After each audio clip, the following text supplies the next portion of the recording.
नमस्ते friends, मी आपलं सर्वांचं स्वागत करतो. आपण पाहूया जय जय स्वामी समर्थ. सुंदरा म्हणते, भुजंगा भाऊ, ही राख गमेल्यात भरून बाहेर टाका बघू आधी आणि जागा साफ करून घ्या. भुजंगा म्हणतो, ठीक आहे. तेवढ्यात तिथे स्वामी येतात आणि त्या राखेमध्ये बसतात. सुंदरा म्हणते, अहो स्वामी देवा, ही राख आहे. स्वामी ती राख आपल्या अंगाला लावून घेतात. सुंदरा म्हणते, देवा हे काय करताय, राखेत काय बसताय. स्वामी म्हणतात, राख होणार राख, कोणीतरी तारण आणायला पाहिजे.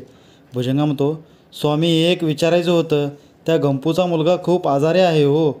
स्वामी म्हणतात, मग आम्ही काय करू, आजारी आहे तर वैद्याला बोलवा, आमच्या भरोशावर राहू नका, चल. इकडे रामाचार्य गावकऱ्यांना सांगत असतो, अरे तुम्ही ते बोवाचं नाव घेताय ना, ते घेऊ नका, हेच सांगतोय मी तुम्हाला, कशासाठी करताय हे सगळं. तेथील लोक म्हणतात, अहो स्वामी तर देव आहेत, स्वामींकडे सिद्धी आहेत, त्यांनी किती चमत्कार केलेत, ते सगळ्यांचं भलं करतात आणि आम्ही सांगायच्या आधी त्यांना आमच्या मनातलं कळलेलं असतं आणि आम्हाला त्यांच्या सहवासात आनंद मिळतो आणि मनही शांत राहते. रामाचार्य म्हणतात, बस करा. तेथील लोक म्हणतात, रामाचार्य तुम्हीच बस करा, तुम्ही स्वामींना का मानत नाही हेच कळत नाही आम्हाला. तुम्ही आमच्यात या, स्वामींचे नामस्मरण करा, ते तुम्हाला चांगली बुद्धी देतील. रामाचार्य म्हणतात, ते शक्य नाही. अरे त्या बुवाकडे शक्ती आहेत, सिद्धी आहेत, या गोष्टी तुम्ही मला सांगू नका. त्यांच्याकडे शक्ती आहेत, सिद्धी आहेत, तर ते सर्वांचं भलं का नाही करत, विशिष्ट लोकांचंच भलं का करतात. तर तो सगळ्यांचंच भलं का करत नाही. मग अक्कलकोटमध्ये अजूनही लोक गरीब का आहेत. अरे हीच जर शक्ती आणि सिद्धी माझ्याकडे असती तर अक्कलकोट नाही तर मी जगाचं भलं केलं असतं.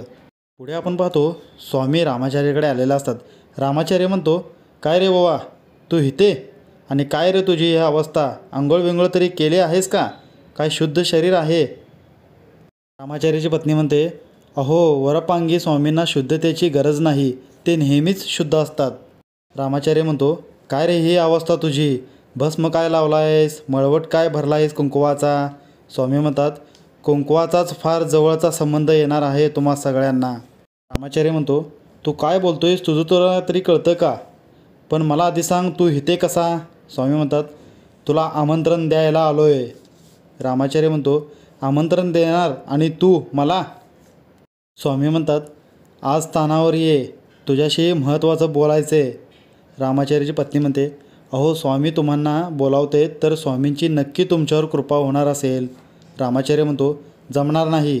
स्वामी म्हणतात, बघ तुझ्याच फायद्याचं आहे. रामाचार्य म्हणतो, मी नाही येणार. स्वामी म्हणतात, बरं यात तुझंच नुकसान आहे. तसे बोलून स्वामी तिथून निघून जातात.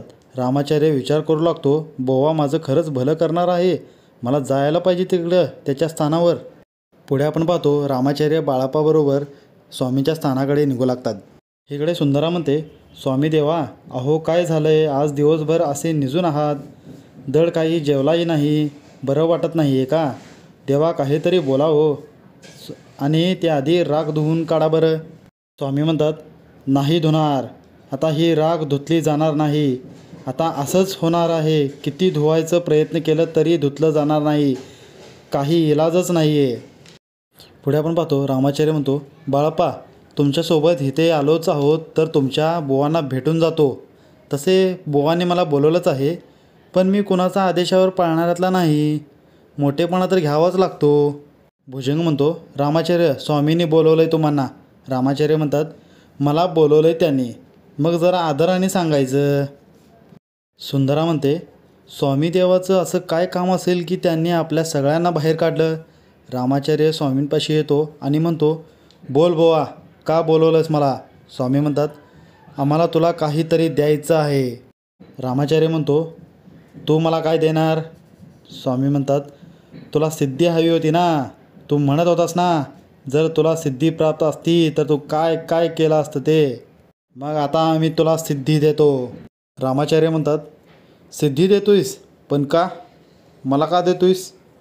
स्वामी म्हणतात, कारण आता आम्हाला त्या सिद्धी वापरता येणार नाही आहेत, तुला जगाचं भलं करायचं आहे ना, घे सिद्धी आणि कर भलं.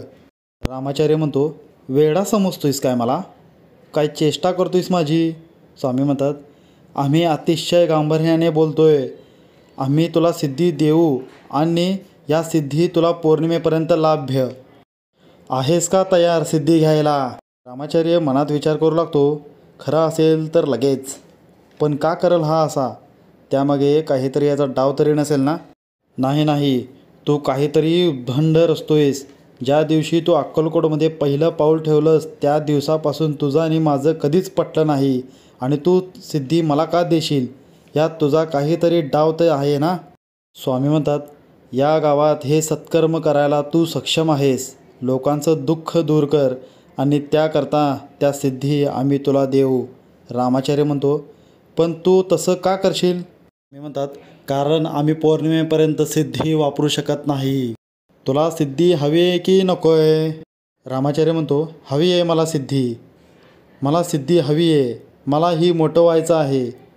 आता स्वामी त्याच्या डोक्यावरती हात ठेवतात आणि रामाचार्याला सिद्धी देतात.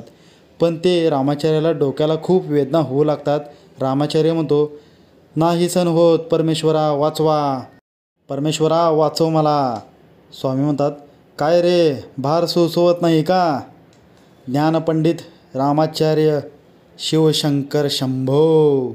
इथे आपला आजचा भाग संपतो. पुढचा भाग पाहण्यासाठी लाईक करा, कमेंट्स करा, सबस्क्राईब करा. Thank you friends.